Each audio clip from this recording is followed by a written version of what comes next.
Assalamualaikum warahmatullahi wabarakatuh. Halo teman-teman, kembali lagi nih dengan aku. Gimana kabar kalian, sehat kan? Alhamdulillah kalau sehat. Pertemuan kali ini kakak akan ngebahas materi tentang ekonomi di Indonesia. Nah, apa aja sih di dalam materi tersebut? Kita akan harus tahu dulu pengertian ekonomi. Kemudian juga dalam ekonomi terdapat namanya kegiatan ekonomi, kemudian ada namanya produksi, kemudian pengaruh konsumsi terhadap ekonomi di Indonesia. Sebelum ke videonya, jangan lupa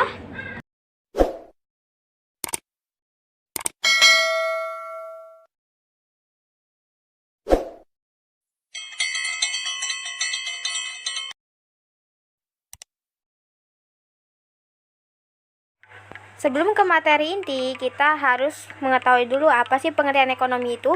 Ekonomi menurut bahasa itu berasal dari bahasa Yunani, yaitu ekonomis yang dari dua bahasa, yaitu oikos yang artinya rumah tangga dan nomos yang artinya kebiasaan atau hukum.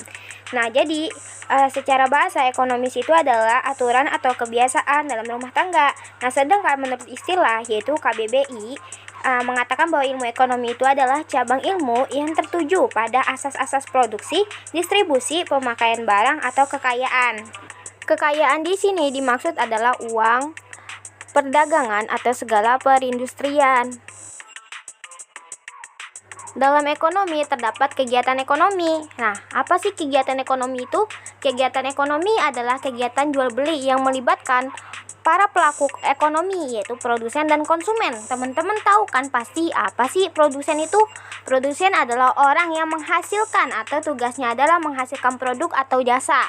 Sedangkan konsumen adalah orang yang membutuhkan atau memakai produk atau jasa tersebut. Dalam kegiatan ekonomi terdapat produksi. Produksi adalah prosesnya di mana seorang yang menghasilkan produk. Nah, itu disebut dengan produksi, atau kata lain produksi dalam bahasa lain yaitu ada suatu proses di mana barang atau jasa yang disebut input diubah menjadi barang-barang atau jasa-jasa yang disebut hasil atau disebut output. Nah, masukan input di sini yaitu ada modal, bahan baku, tenaga kerja, dan teknologi. Nah, produksi ini memiliki beberapa teori, yang dimana ada teori produksi jangka panjang dan yang kedua teori produksi jangka pendek. Kemudian dalam produksi itu terdapat fungsi produksi yang memiliki pengertian adalah suatu persamaan yang menunjukkan jumlah maksimum hasil atau output yang dihasilkan dengan kombinasi masukan atau input tertentu. Nah, jadi fungsi produksi di sini adalah untuk menunjukkan berapa banyak jumlah maksimum output yang dapat diproduksi apabila sejumlah input tertentu dipergunakan di dalam proses produksi. Kemudian terdapat konsumsi dalam ekonomi Indonesia. Menurut Mudrajat Kuncoro tahun 2004, beliau mengatakan bahwa kenyataannya di Indonesia pertumbuhan ekonomi dan pendapatan yang masih relatif rendah tersebut ditopang oleh konsumsi masyarakat.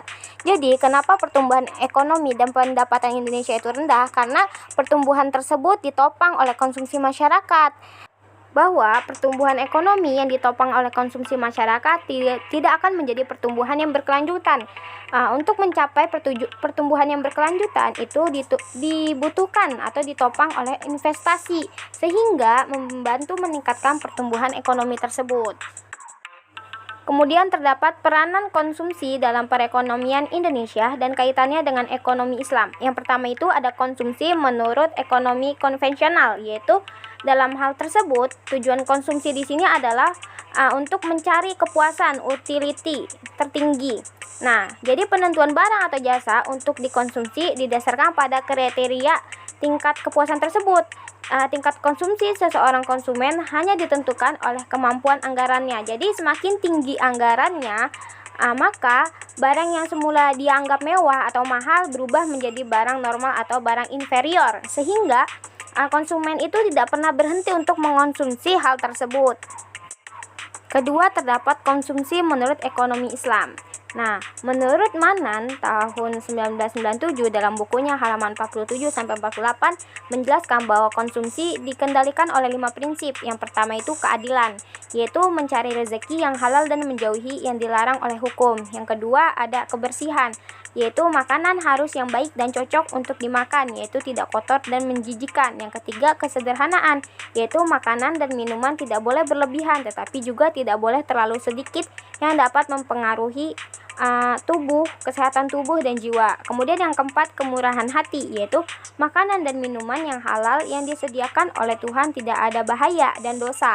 Kemudian yang terakhir ada moralitas, yaitu tujuan makanan dan minuman bukan hanya tujuan langsung, tetapi tujuan akhir adalah untuk meningkatkan atau kemajuan nilai-nilai moral dan spiritual.